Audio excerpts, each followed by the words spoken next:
The classification error. High Counselor Vexthor adjusted his crystalline appendages as he prepared to address the Galactic Classification Board. The massive chamber, with its swirling holographic displays and floating data streams, housed representatives from over 300 species.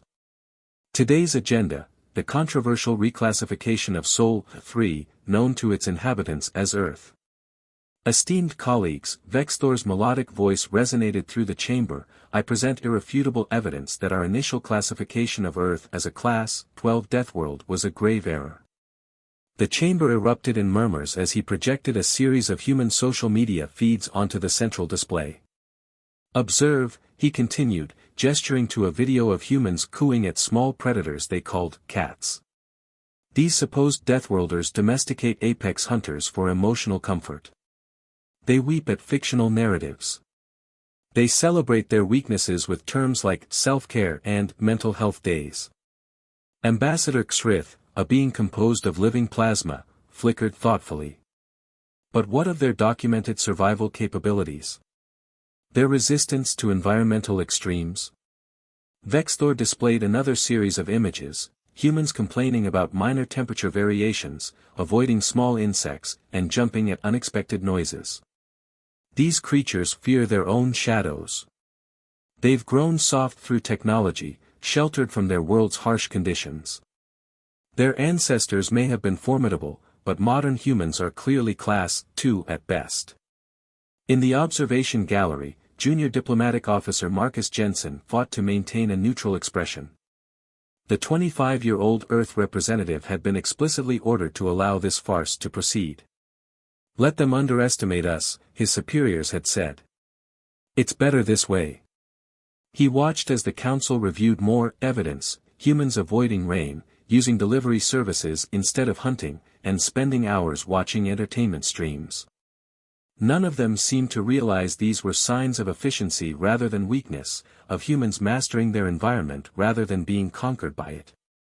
The vote was nearly unanimous. Earth was officially downgraded to a Class 2 developing soft world. Only Ambassador Xrith abstained, their plasma form flickering with uncertainty. As the council members filed out, discussing how this would affect trade agreements and educational exchange programs, a priority alert flashed across the chamber's emergency broadcast system. A Nexus-class predator had escaped containment in the lower levels. The chamber erupted in chaos. The Nexus Beast, a creature evolved in the quantum storms of the Carina Nebula, could exist in multiple phases simultaneously. It was considered one of the deadliest predators in known space. Marcus checked his comm unit, noting the evacuation orders and security protocols flashing across its surface. He also saw the message from Earth Command: maintain cover. Do not engage unless absolutely necessary. He watched as the Council's security forces deployed automated defense systems and emergency barriers. The Nexus Beast tore through them like paper, its multiphasic form allowing it to exist in all possible spaces simultaneously. Then he heard the screams. A group of junior council members had become trapped in a lower corridor. The security forces held back, waiting for specialized containment units. No one wanted to face a Nexus Beast with conventional weapons. Marcus looked at his comm unit again, at the direct order not to reveal humanity's true capabilities. Then he heard another scream, and remembered something his grandmother used to say: being human isn't about being the strongest or the smartest. It's about doing what needs to be done. He quietly slipped away from the observation gallery, making his way down to the maintenance level. The council could believe what they wanted about humanity's classification. Sometimes, the best way to keep a secret was to hide it in plain sight. The next day's official report would mention only that the Nexus Beast had been successfully contained after experiencing unexpected technical difficulties with its phase-shifting abilities. No one would connect this to the minor injuries reported by a junior Earth diplomat, who had apparently tripped in a maintenance corridor during the evacuation. And if anyone noticed that the Beast's containment unit showed signs of damage consistent with a purely physical wrestling move taught in every basic Earth self-defense class, well, surely that was just a coincidence. The classification was official. Humanity was now categorized as a Class II species, considered harmless and technologically dependent. And as Marcus filed his daily report to Earth Command, he couldn't help but smile at the final line, classification change accepted without protest. Operation Underestimate proceeding as planned. First Contact Follies. The Galactic Academy's central spire pierced the purple skies of Centauri Prime like a needle threading cosmic silk. Commander Maya Rodriguez stood at its base, her standard-issue Earth diplomatic uniform feeling particularly conspicuous among the varied morphologies of the galaxy's advanced species. "Welcome, Earth being," chimed Administrator LYX, their bioluminescent form pulsing with what Maya had learned was their species' equivalent of condescending politeness. "We've modified the environmental controls in your quarters to accommodate your fragile requirements." Maya smiled diplomatically, suppressing the urge to mention that she'd once survived 3 weeks in the Antarctic with nothing but a lighter and a multi-tool.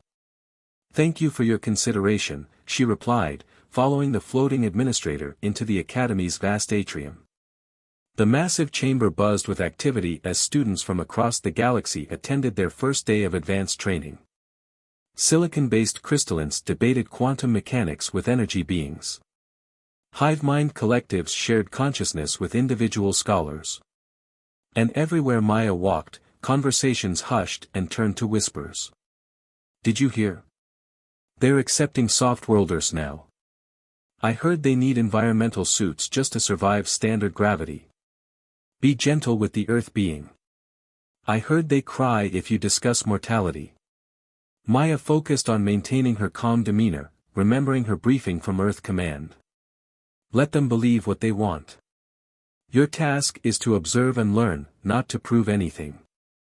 Her first class was Advanced Xenobiology, taught by Professor Tal, a massive arachnoid whose species had evolved in the crushing gravity of a super-Earth. The professor's compound eyes fixed on Maya as she entered the lecture hall. "Ah, our Earth representative," Tal's translator rendered in a tone of artificial pleasantness. "Please, take a seat in the modified section. We wouldn't want you straining yourself in our standard gravity chairs." The modified section turned out to be a padded area with reduced gravity and climate control, complete with emergency medical beacons.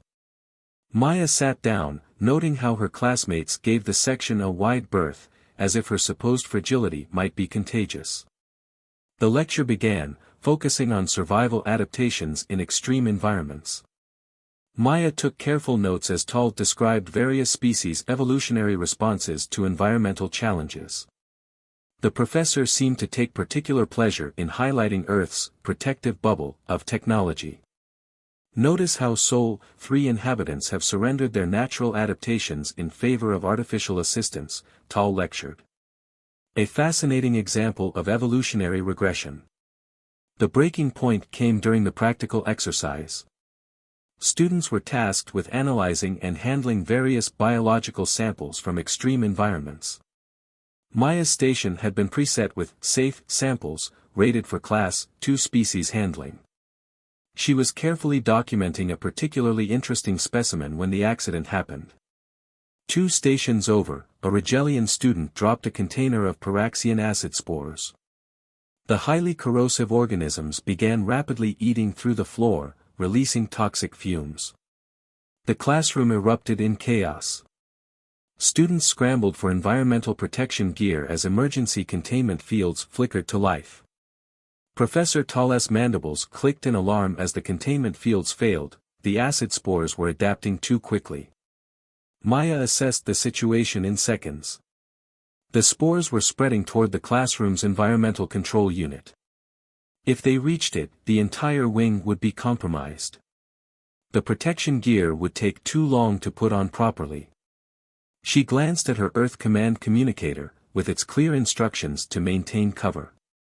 Then she looked at the panicking students, some already showing signs of toxic exposure. "Well," she muttered to herself, "some things are more important than classifications." Moving with practiced efficiency, Maya grabbed a container of base solution from her safe station and dumped it over her uniform. Without protective gear, it was the best chemical barrier she could manage. Then she did something that made the entire classroom freeze in shock. She walked directly into the spreading acid spore colony. The toxic fumes were intense, but Maya had trained in environments that made this look pleasant. She reached the primary spore cluster, ignoring the burning sensation on her exposed skin.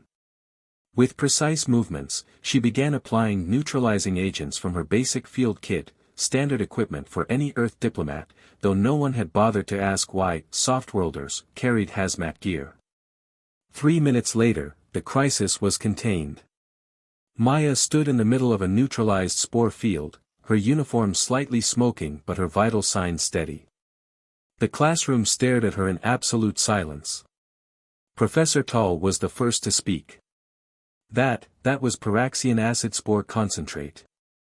Even with full protection, most species cannot tolerate exposure for more than 30 seconds. Maya shrugged, already composing her report to Earth Command in her head. I guess I got lucky. Anyone need help with the cleanup?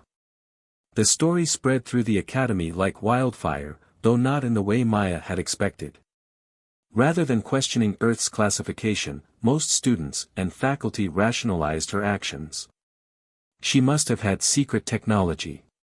Or perhaps the spores had been improperly concentrated. No one wanted to consider the simpler explanation, that they had fundamentally misunderstood what it meant to be human. That evening, as Maya treated her minor chemical burns with standard Earth field medicine, she received a message from Earth Command: cover maintained. Continue as planned. But next time, consider letting them evacuate before playing hero. She smiled, applying the last bandage. Let them keep their assumptions. After all, the best place to hide the truth was often in plain sight, wrapped in others' expectations of impossibility. Breaking point. The Galactic Academy's annual endurance games were meant to showcase the peak of evolutionary achievement across known space. Beings of every conceivable composition gathered to compete in events designed to test the limits of their species' capabilities.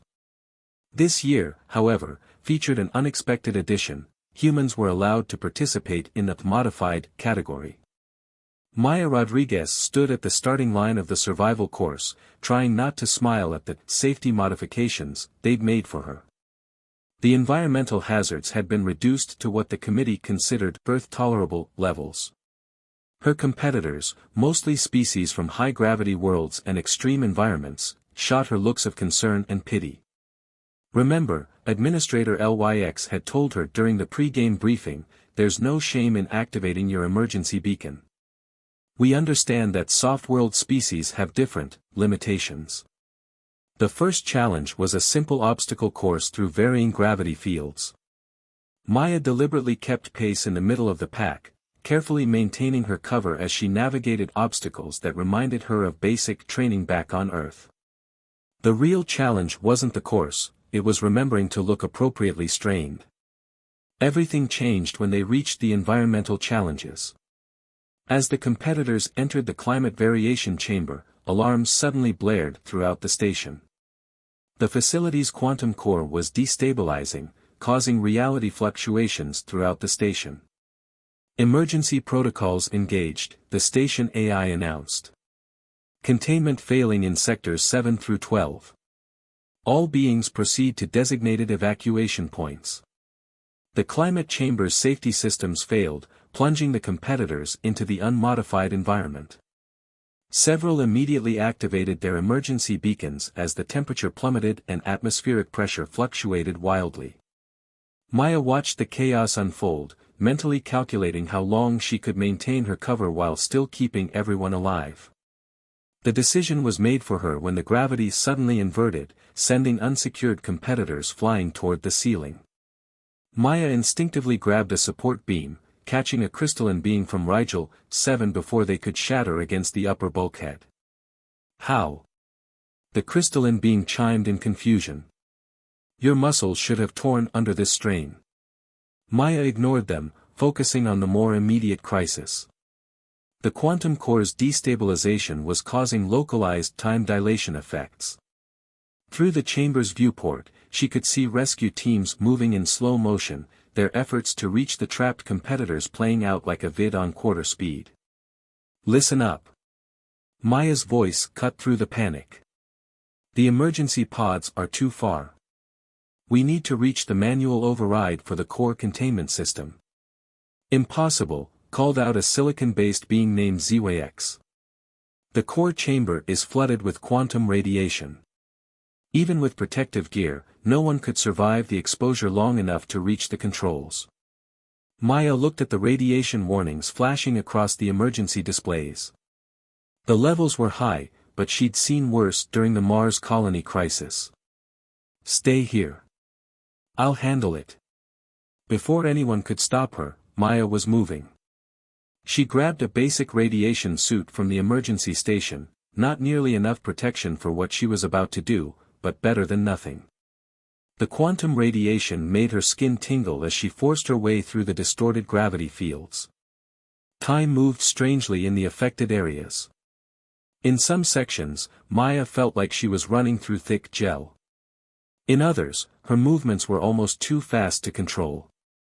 She could feel the radiation seeping through the inadequate suit, but her natural resistance, a gift from generations of Earth's higher background radiation, kept her functioning. The core chamber was chaos incarnate. Reality itself seemed to bend and twist as the quantum containment field fluctuated. Maya moved on instinct, her body adapting to the changing conditions as she fought her way to the control panel. The radiation levels were now high enough to kill most species instantly. She had maybe 2 minutes before even her enhanced resistance would be overwhelmed. With practiced efficiency, Maya began the emergency containment sequence. Her fingers flew over the controls as she implemented protocols that she technically shouldn't have even known existed. Around her, reality gradually began to stabilize as the quantum core's containment field reasserted itself. When the rescue teams finally reached the climate chamber, they found the competitors safely huddled in a makeshift shelter. Maya was helping treat minor injuries with supplies from her basic medical kit, looking only slightly worse for wear. "What happened to the core malfunction?" one of the rescue workers asked. "It seems to have stabilized itself," Maya replied innocently. "Lucky break." Later, in the medical bay, doctors struggled to explain how Maya had survived radiation levels that should have been instantly lethal. She suggested that perhaps the readings had been affected by the quantum fluctuations. After all, a soft-world species couldn't possibly have survived such exposure. But as Maya sat through the barrage of tests and concerned questioning, she noticed a change in how some of the competitors looked at her. The crystalline being she'd saved, in particular, seemed deep in thought. That evening, Maya received another message from Earth Command: "Situation noted. Classification status still secure, but be advised, they're starting to ask questions. Maintain plausible deniability at all costs." She looked out the window at the glittering expanse of Centauri Prime's night sky, wondering how much longer humans could maintain this charade. The truth about Earth and its inhabitants would come out eventually. The only question was whether the galaxy was ready for it. Truth revealed.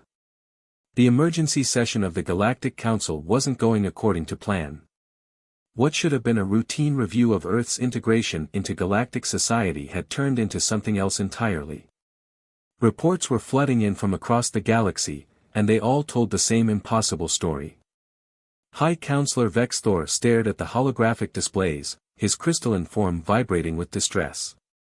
"These cannot be accurate," he insisted, but his voice lacked conviction. The first report came from a mining colony in the Carina Nebula.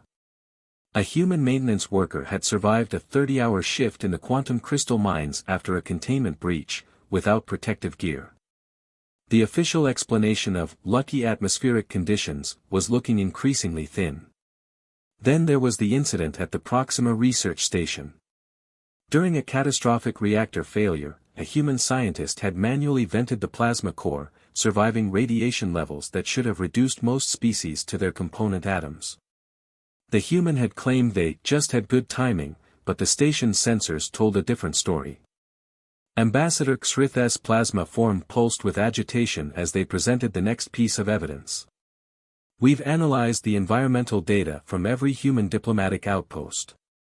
They're not using the environmental controls we provided. They never were. The chamber erupted in disbelief.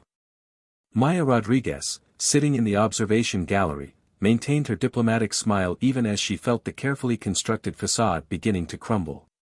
Furthermore, Xrith continued, we've discovered that the protective bubbles we observed on Earth aren't for environmental control, they're for containing their more dangerous experiments.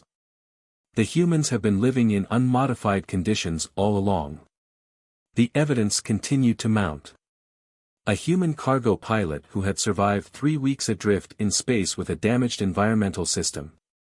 A human diplomat who had casually walked through a toxic spore field to rescue a trapped alien child.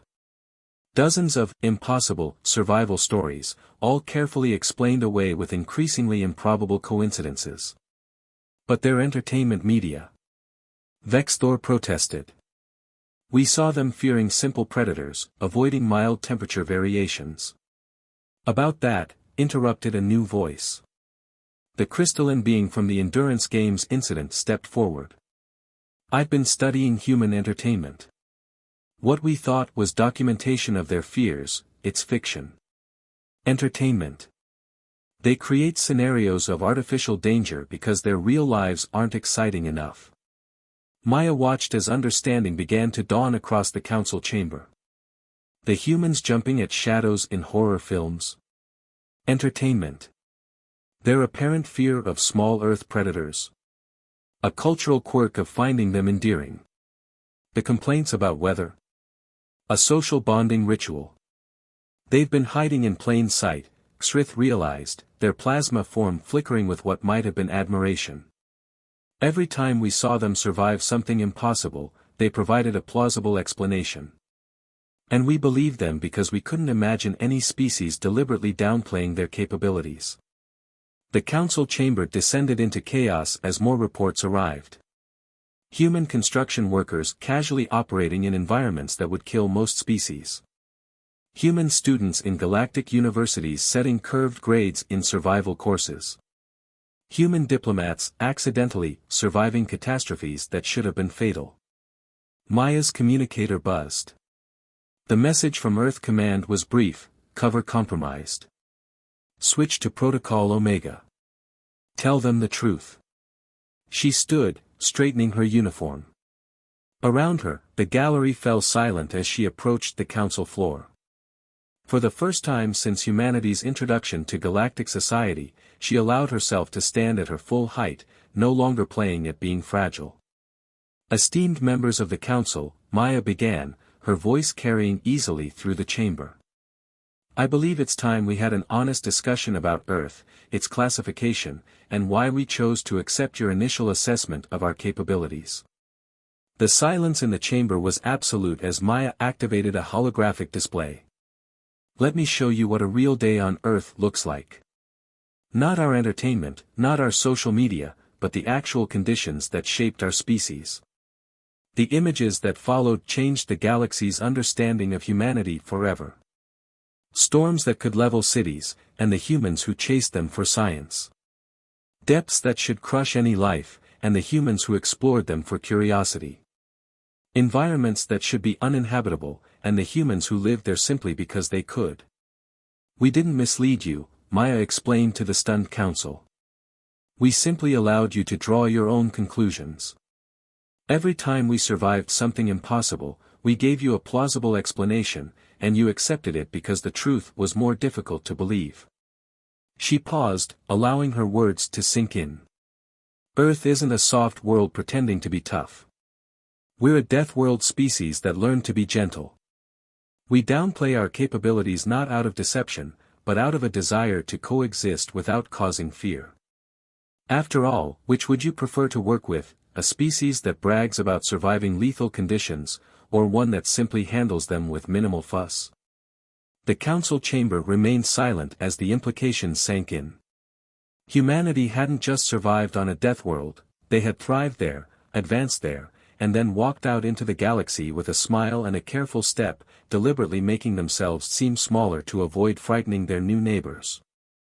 Reclassification.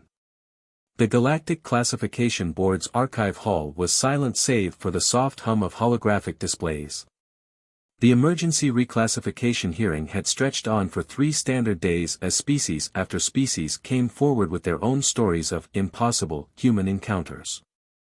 High Counselor Vexthor's crystalline form had lost much of its earlier rigidity as he reviewed the evidence. The human delegation, led by Maya Rodriguez, had provided unrestricted access to Earth's true environmental data, historical records, and survival statistics. The numbers were staggering. Let me understand this correctly, Ambassador Xrith's plasma form flickered intensely. Your species regularly survives conditions that we classified as universally lethal, and your response was to apologize for making others uncomfortable. Maya nodded. We found it was better for diplomatic relations.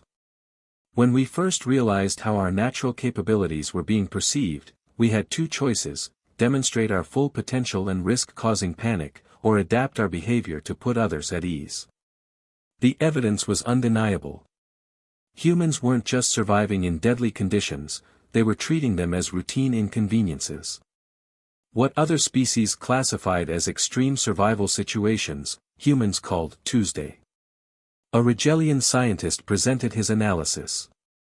Their baseline endurance exceeds our crisis tolerance levels. What we considered emergency survival traits are their standard capabilities. And perhaps most remarkably, they deliberately underperformed to avoid disrupting established social dynamics. The council chamber buzzed with discussion. The implications were far-reaching. Every trade agreement, every diplomatic arrangement, every military assessment would need to be reconsidered. But surprisingly, there was little fear in the reactions, mostly curiosity and, in some cases, amusement at how thoroughly they'd been deceived by human politeness. I have a question, asked a silicon-based being from the education sector. If humans are this naturally resilient, why create entertainment featuring scenarios that would be trivial for you to survive? Maya smiled. Because we needed something exciting. When your species evolved on a world that tries to kill you daily, you either develop an impressive imagination or die of boredom. Our entertainment isn't about fear, it's about creativity. The classification board's final decision was unprecedented. Earth wasn't just restored to its original Deathworld status, it was placed in an entirely new category, Adaptive Apex World. The classification noted not just humanity's physical capabilities, but their unique psychological trait of deliberately moderating their abilities to facilitate peaceful coexistence. There's one thing I still don't understand, Vexthor admitted during the closing session. Why reveal the truth now? Your deception was working perfectly. Maya's response caught them off guard. Because true cooperation requires trust, and trust requires honesty. We wanted to prove we could be trusted not by showing how dangerous we could be, but by showing how far we'd go to avoid making others uncomfortable. Now that you understand what we are, we can work together as equals, without pretense.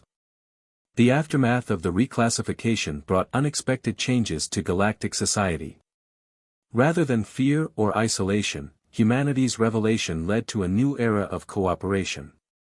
Other species found humans' combination of incredible capability and deliberate restraint fascinating rather than threatening.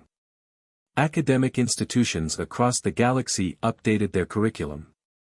Human behavioral studies became a required course for diplomatic training, though not for the reasons originally intended.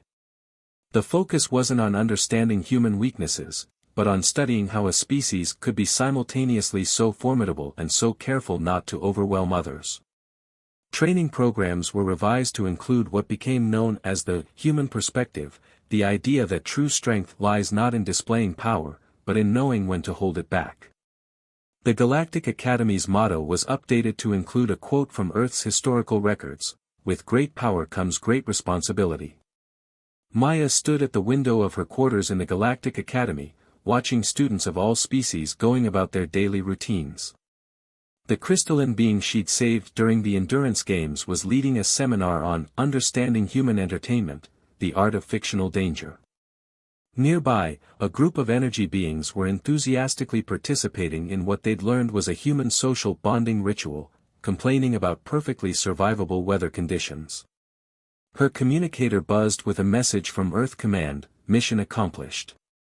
Phase 2 begins, teaching the galaxy how to enjoy a good action movie without questioning human survival rates.